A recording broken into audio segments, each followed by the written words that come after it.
what Fedusa wants to hear from the president is, number one, it's the first issue that the government have announced a few years ago to say that decent work would be at the center of government's economic policy.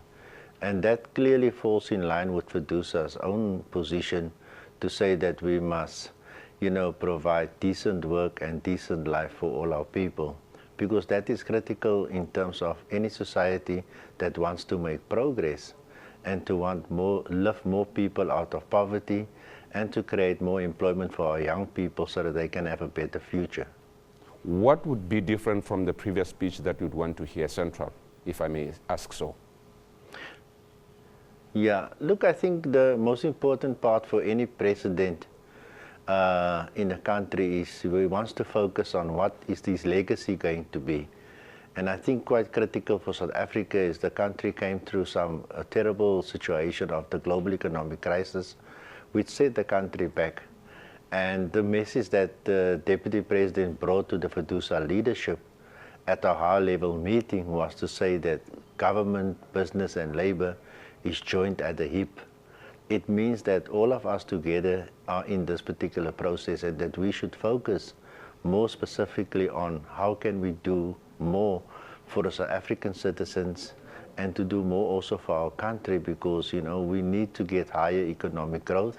We need to get more collaboration in terms of implementing the National Development Plan, because that is the only framework currently on the table that can move us forward.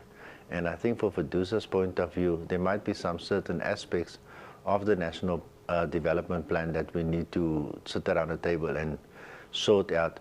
But I think most important is the issue regarding how do we get the economy to deliver more for our people and to create more jobs for the young people. Let us separate the two, the address by the Deputy President and the National Development Plan. Let's talk first about the speech by the Deputy President while addressing Fedusa.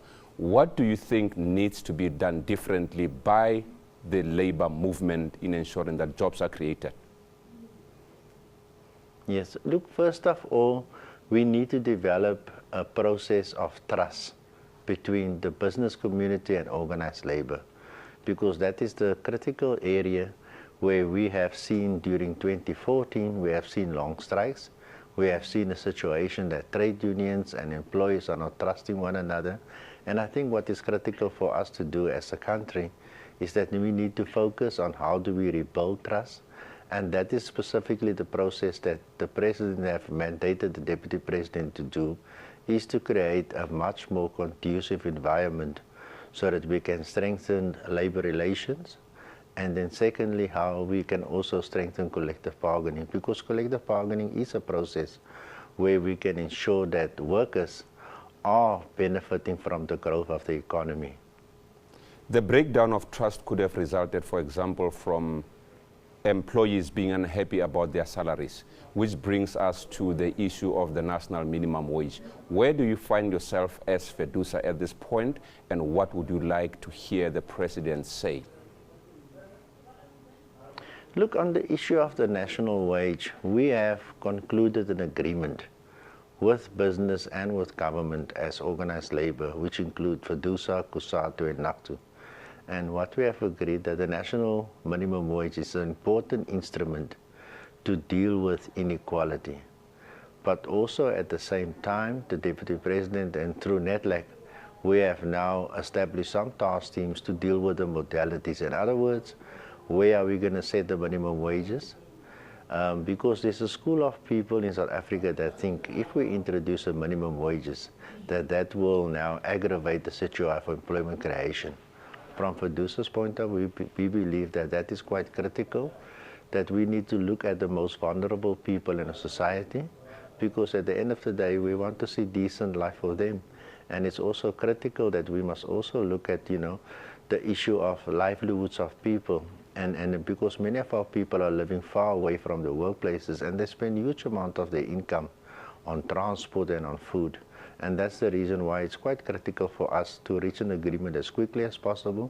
And Fedusa, from our side, we will support the work that's going on in NETLAC with the Deputy President so that we can produce a final report at the end of July 2015, in order to take us forward to implement the national minimum wage. But at the same time, we are also very concerned about the labor relations situation in this country, because the labor relations is quite clearly connected to creating confidence in the economy.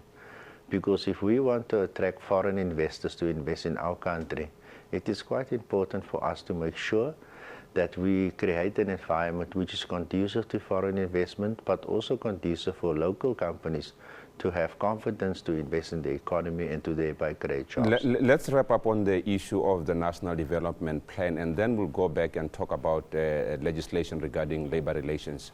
Where do you think changes need to be effected in as far as the national plan is concerned? Because there's been the issue of policy and the issue of implementation, and it could be our Achilles heel if we don't deal with the issue of implementation.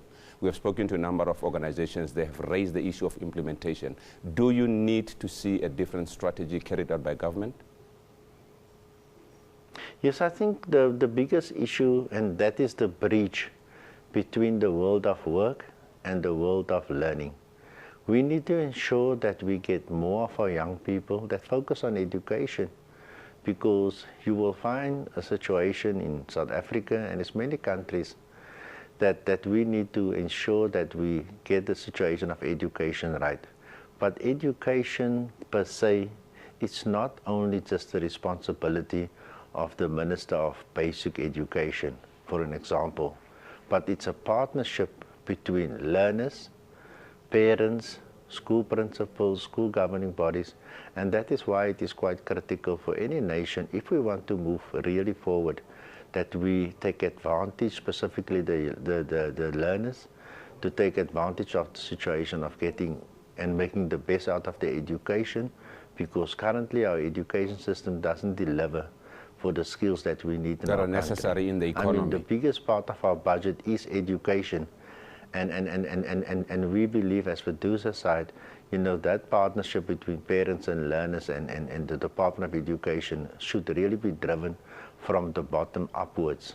Because for too long have people look in this country only to a minister or a department to help us to get more quality education. And let us go, if I may interject you there. South Africans can make a contribution. If I may interject you there, let's go back and touch on the issue of Yes. labor legislation, which you mentioned earlier. There has been the issue of Section 18 of the Labor Relations Act as amended, and FEDUSA was quite opposed to that and needed some changes. Where are you on this particular issue at the moment? Look, in FEDUSA's part is we're looking for a more inclusive labor relations system.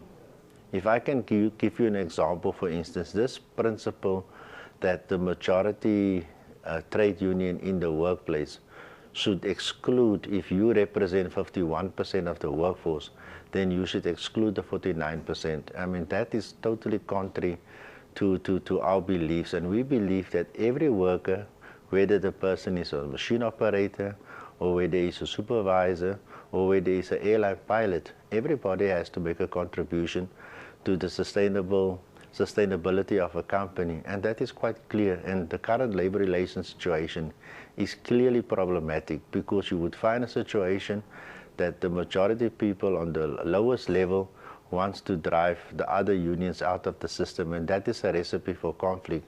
What we believe is that we need to have an inclusive situation where all the workers and the employees can come around the table and develop plans so that the company become more sustainable and that the company can contribute to the economy of this country. There is a question that we put to the Congress of South African Trade Unions and other bodies in S. For the economy to come out of where it is, to look better, to become better, to prosper, people on the ground need to free themselves and establish the spirit of entrepreneurship. Where do you think we need to assist our communities in actually as far as dealing with the problem of unemployment? People need to free themselves. What role can labor play in this regard? Look, I think the trade union movement, and with our discussions with our colleagues, it will be totally unacceptable if people want to